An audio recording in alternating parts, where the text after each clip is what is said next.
வணக்கம், welcome to the channel recipes desk. இன்றைக்கி நம்ம பொட்டுக்கடலை வச்சு ஒரு ஸ்வீட் ரெசிபி எப்படி ஈஸியாக செய்கிறதுன்னு பார்க்கலாம். இது குயிக்காக செய்யக்கூடிய ஒரு ஸ்நாக் ரெசிபி. நீங்கள் ஃபாஸ்ட்டாக ஏதாவது ஸ்நாக்ஸ் செஞ்சு சாப்பிடணும்னு நினச்சிங்க அப்படின்னா கண்டிப்பாக அந்த ரெசிபி ட்ரை பண்ணலாம். ரொம்ப ஹெல்த்தியான ஒரு ரெசிபியும் கூட. நார்மலாக நம்ம குழந்தைகளுக்கு பொட்டுக்கடலை கொடுத்தோம் அப்படின்னா ரொம்ப விரும்பி சாப்பிட மாட்டாங்க. ஆனால் இந்த மாதிரி ஹெல்த்தியாக ஸ்வீட் செஞ்சு கொடுக்குறப்ப கண்டிப்பாக விரும்பி சாப்பிடுவாங்க. அது அவங்களுக்கும் ரொம்ப ஹெல்த்தியாக இருக்கும். ஃபஸ்ட் நம்ம இந்த டிஷ் செய்கிறதுக்கு என்னென்ன பொருட்கள் தேவை அப்படின்றத பார்த்துடலாம். அதுக்கப்புறம் எப்படி செய்கிறது அப்படின்றத இந்த வீடியோவில் பார்க்கலாம். அதுக்கு முன்னால் அந்த ரெசிபிஸ் டிஸ்க் சேனலை நீங்கள் இன்னும் சப்ஸ்கிரைப் பண்ணல அப்படின்னா red colour subscribe button click பண்ணிவிட்டு பக்கத்தில் இருக்கிற அந்த பெல் ஐக்கான் ப்ரெஸ் பண்ணிக்கோங்க. அப்போ தான் நான் இனிமேல் போடுற வீடியோஸ் எல்லாமே உங்களுக்கு உடனுக்குடன் கிடைக்கும். எதுவுமே மிஸ் பண்ணாமல் பார்க்க முடியும். இப்போ நம்ம இந்த டிஷ்ஷுக்கு என்னென்ன பொருட்கள் தேவைன்னு பார்த்துடலாம். 2 கப் பொட்டுக்கடலை, 2.25 கப் வெல்லம், நீங்கள் வெள்ளை சக்கரை இருந்தால் அதையும் யூஸ் பண்ணிக்கலாம். 1/4 கப் நெய், 1/4 டீஸ்பூன் ஏலக்காய் தூள்,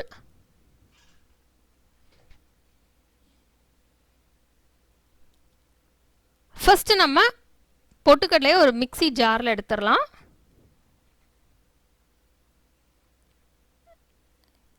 இப்போ இதை ஏலக்காய் தூள் சேர்த்து நம்ம அரைச்சிடலாம்.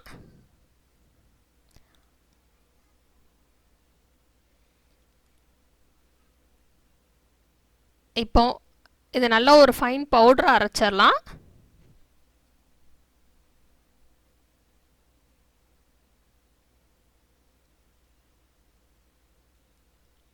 இந்த மாதிரி நம்ம அரைச்சி எடுத்து வச்சுக்கலாம்.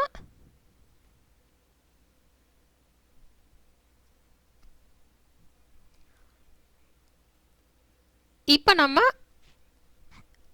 இதை ஒரு பவுல் எடுத்துட்டு நெய் சேர்த்து மிக்ஸ் பண்ணிடலாம்.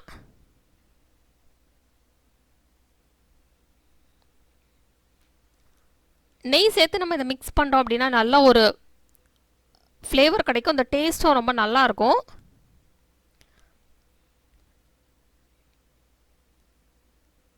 இப்போ இதை மிக்ஸ் பண்ணிடலாம். கட்டி இல்லாமல் நம்ம மிக்ஸ் பண்ணி விட்டலாம்.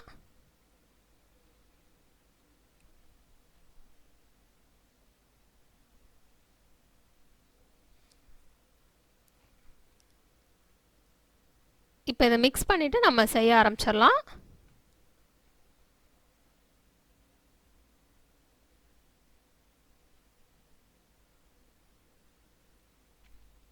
நெக்ஸ்ட் நம்ம வெள்ளை பாகு ரெடி பண்ணிடலாம்.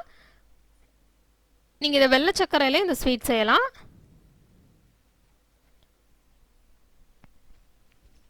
அதுக்கு முன்னால் நம்ம ஒரு தட்டை எடுத்து நம்ம க்ரீஸ் பண்ணி வச்சிடலாம். ஏன்னா நம்ம செஞ்சுட்டு நம்ம இதில் ஊற்றி தான் நம்ம இந்த ஸ்வீட் செய்வோம்.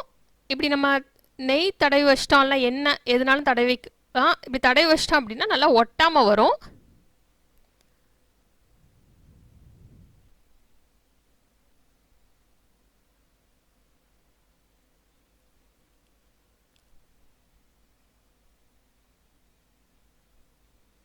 இப்படி எப்போவுமே நம்ம ஸ்வீட் செய்கிறதுக்கு முன்னால் நம்ம ரெடி பண்ணி வச்சிடலாம்.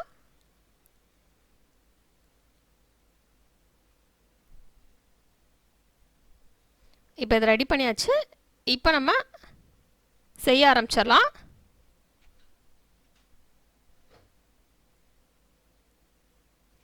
ஒரு கடாயை எடுத்துடலாம். கடாயை எடுத்துட்டு நம்ம எடுத்து வச்சுருக்கிற வெல்லம் சேர்த்துடலாம். சேர்த்துட்டு கொஞ்சமாக தண்ணி ஊற்றிக்கிடலாம். தண்ணி ஊற்றிட்டு இந்த வெல்லம் நல்லா கரையட்டும். அது வரைக்கும் நம்ம இதை கொதிக்க விட்டலாம். வெல்லத்தில் மண் இருந்தது அப்படின்னா நீங்கள் இதை ஃபில்டர் பண்ணி யூஸ் பண்ணிக்கோங்க. இல்லைன்னா நீங்கள் அப்படியே செய்ய ஆரம்பிச்சிடலாம். இதில் கம்பி பதம் அதெல்லாம் அவசியம் இல்லை. நல்லா வெல்லம் கரைஞ்சி கொஞ்சம் திக்காகணும். அது வரைக்கும் நம்ம இதை கொதிக்க விட்டலாம்.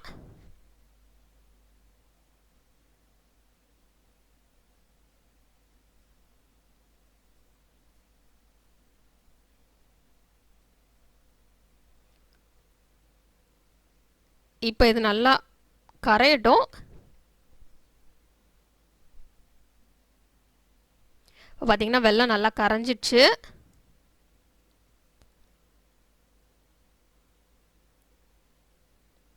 நீங்கள் மண் இருந்தது அப்படின்னா இந்த ஸ்டேஜில் ஃபில்டர் பண்ணிடுங்க. நான் இதை ஃபில்டர் பண்ணிவிட்டு யூஸ் பண்ண போகிறேன்.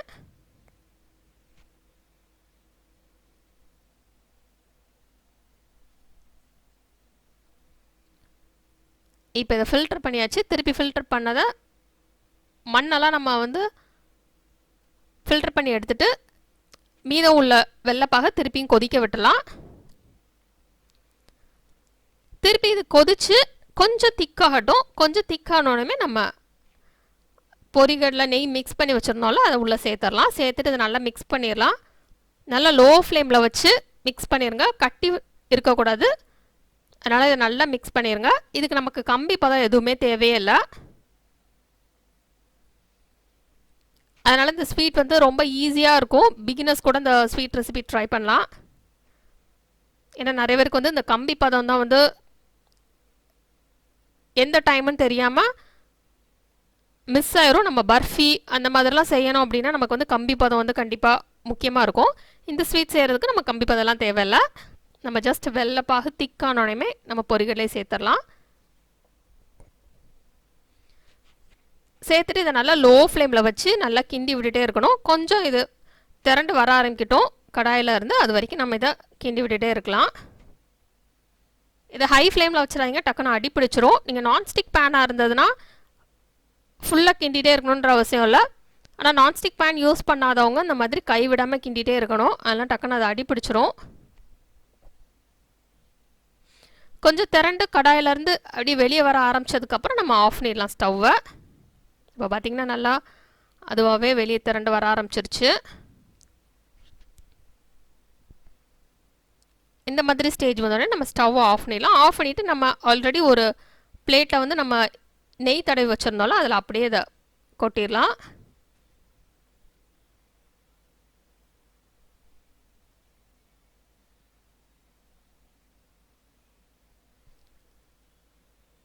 இப்போ இது லேசாக ஆறட்டும். நம்ம கையில் பிடிக்கக்கூடிய சூடு வரட்டும்.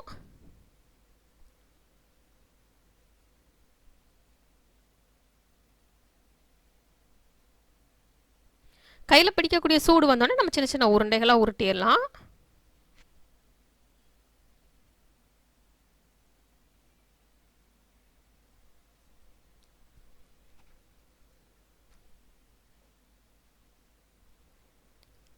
இப்போ நம்ம அந்த கரண்டியில் இருக்கிறது எல்லாத்தையுமே உள்ளே சேர்த்துடலாம். சேர்த்துட்டு கையில் பிடிக்கக்கூடிய சூடு வர்ற வரைக்கும் நம்ம இதை ஆற விட்டுடலாம்.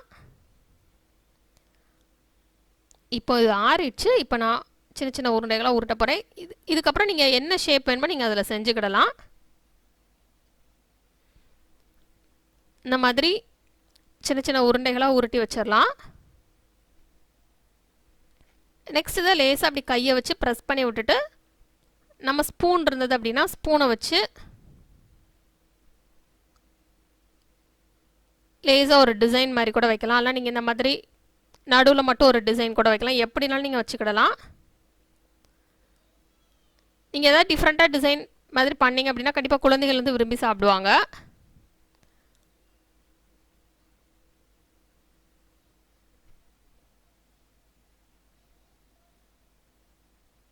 இந்த மாதிரி நீங்கள் செய்யலாம்.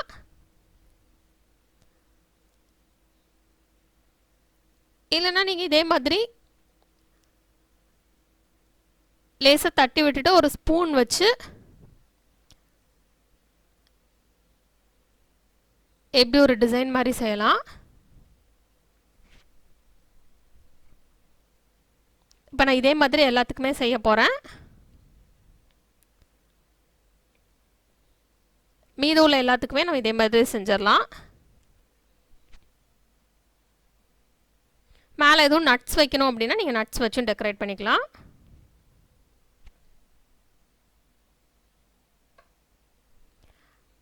இப்போ நமக்கு ஹெல்த்தியான மற்றும் சுவையான ஒரு ஸ்வீட் ரெடி ஆயிடுச்சு. இந்த இனிப்பு வந்து ரொம்பவே கரெக்டாக இருந்தது. உங்களுக்கு ரொம்ப இனிப்பாக வேணும் அப்படின்னா நீங்கள் கூடமும் வெல்லம் சேர்த்துக்கலாம். இந்த ரெசிபியை நீங்கள் வீட்டில் ட்ரை பண்ணி பாருங்கள். இந்த ரெசிபி உங்களுக்கு பிடிச்சிருந்தனா லைக் பட்டன் கிளிக் பண்ணுங்கள். உங்கள் ஃப்ரெண்ட்ஸோட இந்த ரெசிபியை ஷேர் பண்ணுங்கள். மறக்காமல் இந்த சேனலுக்கு சப்ஸ்கிரைப் பண்ணிவிட்டு பக்கத்தில் இருக்கிற இந்த பெல் ஐக்கான் ப்ரெஸ் பண்ணிக்கோங்க. அப்போ தான் நான் இனிமேல் போடுற வீடியோஸ் எல்லாமே உங்களுக்கு உடனுக்குடன் கிடைக்கும். எதையுமே மிஸ் பண்ணாமல் இன்ஸ்டண்ட்டாக பார்க்க முடியும். இந்த ரெசிபியை பார்த்ததுக்கு ரொம்ப நன்றி. தொடர்ந்து இந்த சேனலோட இணைந்திருங்கள் புதிய ரெசிபிகளுக்காக. இந்த ரெசிபியை ட்ரை பண்ணிவிட்டு எப்படி வந்திருக்கு அப்படின்றத கீழே உள்ள கமெண்ட்ஸ் பாக்ஸில் மறக்காமல் சொல்லுங்கள். இந்த ரெசிபீஸ் டெஸ்கோட Facebook page, Instagram link, Twitter link மற்றும் பின்இன்ட்ரெஸ்ட் லிங்க் கீழே டிஸ்கிரிப்ஷன் பாக்ஸில் இருக்குது. தேவைப்படுறவங்க அதையும் ஃபாலோ பண்ணிக்கிடலாம்.